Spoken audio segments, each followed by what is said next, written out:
Hello friends, ഇന്ന് ഞാൻ നിങ്ങളെ പരിചയപ്പെടുത്താൻ പോകുന്നത് എൻ്റെ യാത്രാ വിവരണക്കുറിപ്പാണ്. നമുക്കൊന്ന് കേട്ടാലോ. 9:15 എറണാകുളം ജംഗ്ഷനിൽ നിന്നും SBC ഇൻ്റർസിറ്റി എന്ന ട്രെയിനിലാണ് എൻ്റെ യാത്ര ആരംഭിക്കുന്നത്. 12:47 കൂടി കോയമ്പത്തൂരിൽ സ്റ്റേഷനിലെത്തുകയും ചെയ്തു. ഇതിൻ്റെ ഇടയ്ക്ക് ട്രെയിൻ യാത്ര അതീവ രസകരമായിരുന്നു കേട്ടോ.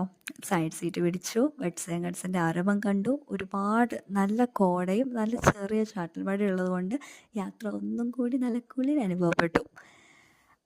അതിനുശേഷം ഞങ്ങൾ ചെക്ക് ഇൻ ചെയ്ത് കഴിഞ്ഞ് കുറച്ച് ഷോപ്പിംഗ് ഒക്കെ കഴിഞ്ഞ ശേഷം 5:15 കൂടി ഞങ്ങൾ കോയമ്പത്തൂരിൽ നിന്നും ബസ് സ്റ്റേഷനിലേക്ക് പോകാൻ തുടങ്ങി. നിങ്ങൾ പ്രത്യേകം ശ്രദ്ധിക്കണം, നിങ്ങൾ ഇതുവരെ ഇഷയിൽ പോകാത്തവരാണെന്നുണ്ടെങ്കിൽ കോയമ്പത്തൂരിൽ ഇറങ്ങിയിട്ട് അവിടുന്ന് ബസ് സ്റ്റോപ്പ് 3 പോയി 14D എന്ന ബസ്സിലാണ് നമ്മൾ ഇഷയിലേക്ക് പോകേണ്ടത്. 14D എന്ന് ചിലപ്പോൾ ഫ്രണ്ടിൽ എഴുതി വെച്ചിട്ടുണ്ടാവില്ലായിരിക്കും, 11 എഴുതി വെച്ചിട്ടുണ്ടാവുക. പക്ഷേ 14D ആണ്, അത് മസ്റ്റായിട്ട് നമ്മൾ നോക്കണം.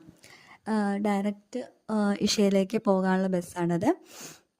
പക്ഷേ ബസ്സിൽ കയറി തിരക്കുകളുണ്ടായിരുന്നു, സീറ്റുകളൊന്നും നമുക്ക് കിട്ടിയിരുന്നില്ല. പക്ഷെ നിൽക്കാൻ പറ്റിയ തിരക്കുകളായിരുന്നു.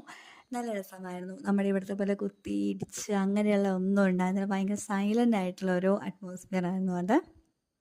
ഡ്രൈവിംഗ് ആണെങ്കിലും അതീവ സുരക്ഷിതത്വത്തിലായിരുന്നു. നമ്മുടെ ഇവിടുത്തെ പോലെ ചീറിപ്പായുകയോ ഒരു മത്സരമോട്ടോ ഒന്നും ഞങ്ങൾ അവിടെ വീക്ഷിച്ചില്ല. അതിനുശേഷം ഞങ്ങൾ അവിടെ എത്തി. ഒരു 6:45 കൂടി ഇഷയിലെത്തി. അവിടെ ചെന്നപ്പോൾ എൻ്റെ പൊന്നെ, എന്തൊരു കാറ്റാണ്, ഭയങ്കര അറ്റ്മോസ്ഫിയറാണ്, പോസിറ്റിവിറ്റി, എங்கே பார்த்தாലും പോസിറ്റിവിറ്റി എന്ന് പറഞ്ഞ പോലെയാണ്. അവിടെ ചെന്നിട്ട് നമുക്ക് ആദ്യമേ ചെയ്യേണ്ടത് ബുള്ളറ്റ് കാർട്സ് ഉണ്ട്, കാളവണ്ടികൾ. 10 രൂപ കൊടുത്താൽ നമുക്ക് കാളവണ്ടി കയറാം. അങ്ങനെ കാളവണ്ടി കയറിയിട്ട് നമുക്ക് ശിവഭഗവാന്റെ ആ സ്റ്റാച്യുവിൻ്റെ ബാക്കിൽ വരെ നമ്മൾക്ക് കാളവണ്ടി പോകാവുന്നതാണ്. നല്ല വ്യൂ ആണ്, ഞാൻ നിങ്ങളെ കാണിച്ചു തരുവാണ് കേട്ടോ. അവിടെ പോയ ശേഷം ഒരു 7:15 കൂടിയിട്ടാണ് നമ്മുടെ ലൈറ്റ് ഷോ ആരംഭിക്കുന്നത്.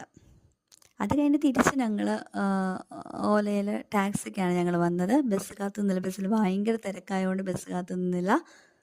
അങ്ങനെയാണ് ഗൈസ്, ഇതാണ് എൻ്റെ യാത്രാ വിവരണക്കുറിപ്പ്.